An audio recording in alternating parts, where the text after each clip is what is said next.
análisis de la prueba T para muestras correlacionadas y para muestras independientes. Para esto nos vamos al menú Analizar. En comparación de medias está la opción para muestras independientes y para muestras relacionadas. Vamos a empezar con la prueba T para muestras independientes. En este caso seleccionamos la variable de agrupación. Vamos a seleccionar el año que cursan y vamos a definir los grupos con valores 2 y 3 que corresponderían al cuarto y quinto año, y vamos a comparar los resultados de la primera fase de esta base de datos. Únicamente verificamos el intervalo de confianza al 95%, le damos continuar y aceptar. En este caso compara a los alumnos de quinto y sexto año, donde tenemos 199 alumnos para el quinto año, 248 para el sexto año. La media del primer grupo es de 44.48, para el segundo de 44.92, y dentro de esta primera tablita nos da la desviación y el error de medida. El error de medida deriva de la desviación estándar de la distribución de la muestra. El error es un indicador de la precisión en la medición que estamos obteniendo. Y el error de medida. Cuando el error de medida es alto, este disminuye al aumentar el tamaño de la muestra. La diferencia de este error de medida y de la desviación estándar radica en que la desviación estándar es una medida de dispersión. El error realmente lo que cuantifica es la oscilación o la variabilidad entre la media muestral de nuestros datos en relación con la media poblacional. De alguna manera, como comentábamos, es un elemento en términos de la precisión, la representatividad de nuestra muestra, cuando este valor es bajo. En la segunda tablita se divide en dos partes. El primer conjunto de datos lo asocia a una prueba F dirigida a establecer la comparación en el análisis de varianzas. ¿Esto por qué lo hace? Lo hace para comparar la homogeneidad de varianza entre ambos grupos.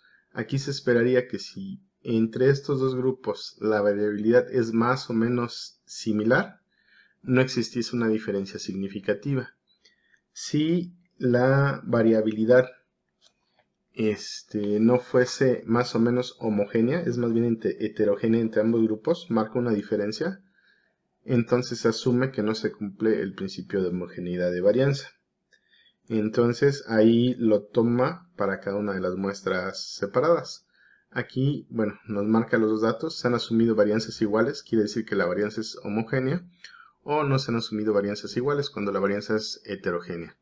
En este caso no hay una diferencia significativa entre ambas, entonces asume que los valores de la varianza son similares para ambos grupos, que de hecho, bueno, no hay mucha diferencia entre estos. Nos da en un segundo momento lo que serían los parámetros de la prueba T, nos da el valor de T, los grados de libertad, los valores de significancia, la diferencia entre las medias, que en este caso de este valor es de 0.44, el error de la diferencia y los intervalos de confianza, en este caso al 95%. Este intervalo de confianza tiene un poco que ver con la distribución de nuestros datos. Cuando los datos presentan una distribución normal, a una desviación estándar se ubica el 68% de los datos, a una desviación estándar hacia cada lado.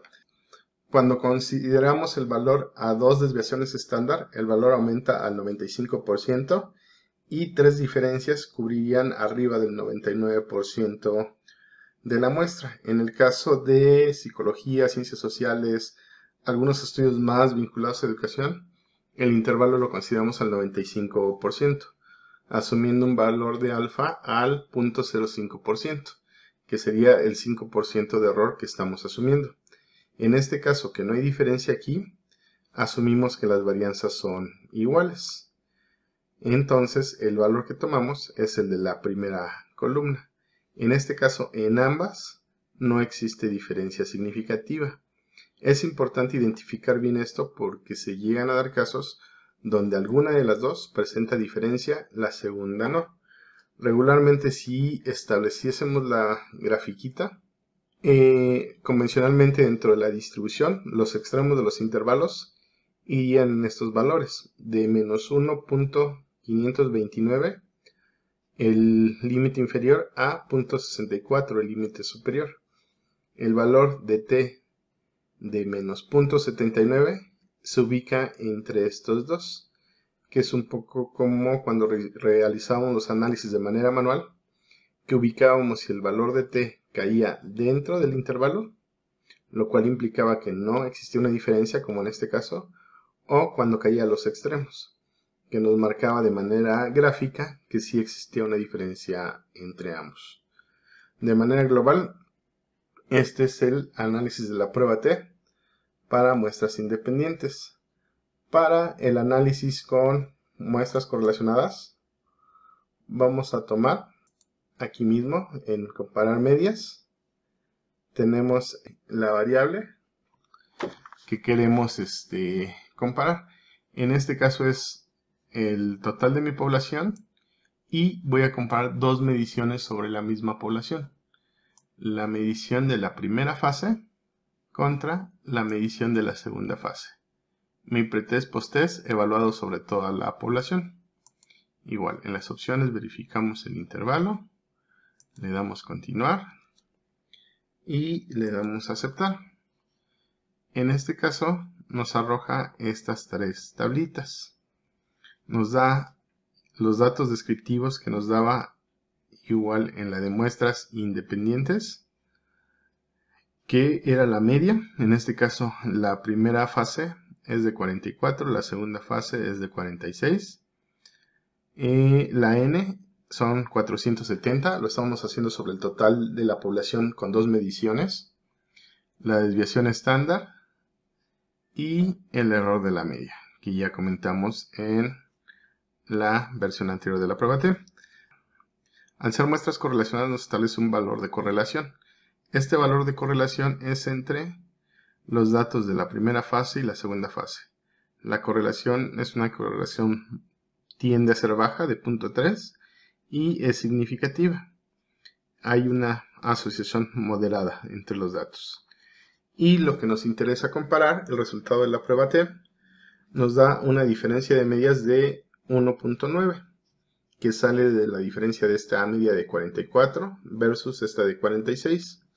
Nos da la desviación estándar para estos datos, el error de medida, y nos establece, al igual que en la prueba anterior, el intervalo de confianza, donde nos muestra el límite inferior y el límite superior. Nos da el valor de t, los grados de libertad, y nos marca que este valor es significativo. Y lo podemos verificar de la misma manera. Si graficáramos una distribución con el intervalo de confianza ambos límites, el límite inferior es de menos 2.54. El límite superior a la derecha de la curva sería de 1.32. En este caso, el valor de t es de menos 6.22. En este caso, sí hay una diferencia significativa entre el pretest y el posttest. Este valor es superior a este menos 2. Es un valor que estaría cayendo en el extremo inferior de nuestra distribución, fuera del intervalo de confianza. Entonces, de manera gráfica visualizaríamos que cae al extremo y el valor es, por ende, significativo. A diferencia de la primera, donde lo que comparamos fueron dos grupos en una de estas mediciones. Entre los grupos no hay diferencia. Entre la fase pre-post del conjunto total de datos podemos identificar que sí existe una diferencia significativa.